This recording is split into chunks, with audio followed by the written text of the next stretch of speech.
প্রত্যেকদিন মাছ মাংস এত রিচ খাবার খেয়ে সহ্যও হয় না, আর সব দিন ভালোও লাগে না। তো নর্মাল যদি কিছু খেতে ইচ্ছা করে ডাল ভাত, তাহলে এইভাবে একটা সবজি ডাল বানিয়ে নিতে পারো।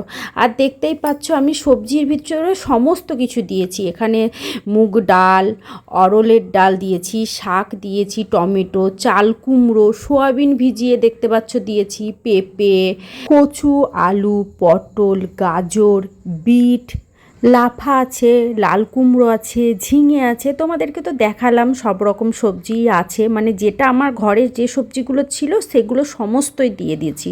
তারপরে দেখতে পাচ্ছ আদা গ্রেট করে দিয়ে দিলাম লবণ, হলুদ, আর একটু জিরে গুঁড়ো, ধনে গুঁড়ো বাড়িতে যদি বানানো থাকে সেটাও দিয়ে দেবে, তেজপাতা উপর থেকে একটু দিয়ে দেবে, চিনি, তারপরে কিছু কাঁচা পাঁচফোড়ন দিয়ে দিয়েছিলাম, 1-1.5 চামচ মতন তেল দিয়ে দিয়েছিলাম। তারপর লবণ, সবজি মশলা দিয়ে সিটি মেরে নিয়েছিলাম, মোটামুটি ওই 4-5টা সিটি মেরে তারপরে খুলে নিয়েছিলাম। আর দেখতে পাচ্ছ সবজি তরকারিটা কত সুন্দর হয়েছে। আর এর মধ্যে তোমরা গোলমরিচ গুঁড়ো, কাঁচা লঙ্কাটাও দিয়ে দেবে, কারণ আমি হয়তো গোলমরিচ গুঁড়োটা দেখানো হয়নি তোমাদেরকে। তো দিয়ে তারপর এই দিয়ে এক থালা ভাত খেয়ে নাও, কোনো রকম কোনো শরীর খারাপ হবে না, কিচ্ছু হবে না। এটা খাওয়াও কিন্তু খুব উপকার। তো কেমন হলো অবশ্যই জানিও আমাকে।